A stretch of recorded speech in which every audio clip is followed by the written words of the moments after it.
Alright, let's talk about the Metaverse. Do you know that Microsoft is going to completely destroy Mark Zuckerberg's Metaverse before it even launches?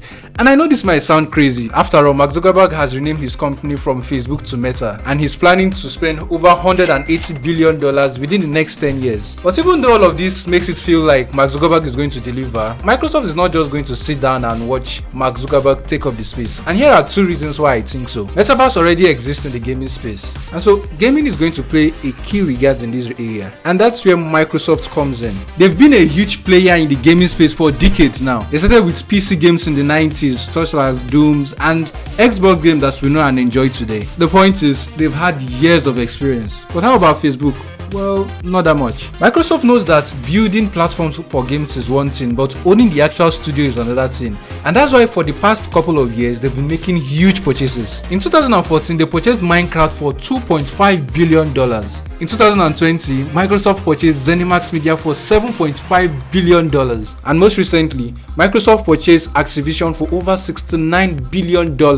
That's huge. But why? What's really going on here? Well, Activision owns some of the biggest gaming franchises that you might have heard of. And so these games already set the stage for building the core metaverse with millions of existing users already using these platforms. And of all the competition that Microsoft is fighting against, Facebook doesn't even come close. And maybe it's because Mark Zuckerberg doesn't believe that these platforms are going to engineer the path for metaverse of the future.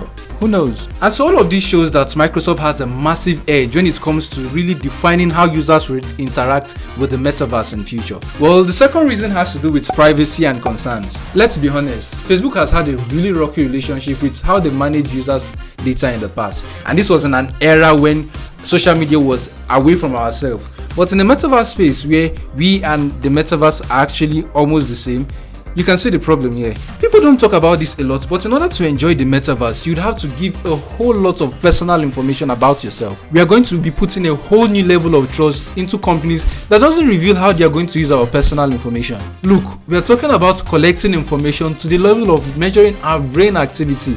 That's a lot of information. I mean, I wouldn't be comfortable giving that kind of information to my family members, let alone any other person. But this is a feature where we could be giving that kind of information to Meta.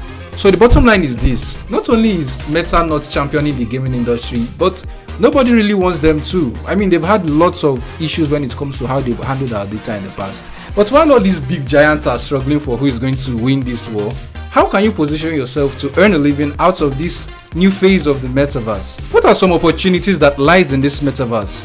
I'll be discussing all of this in my next video, so stay tuned. Until next time, peace out.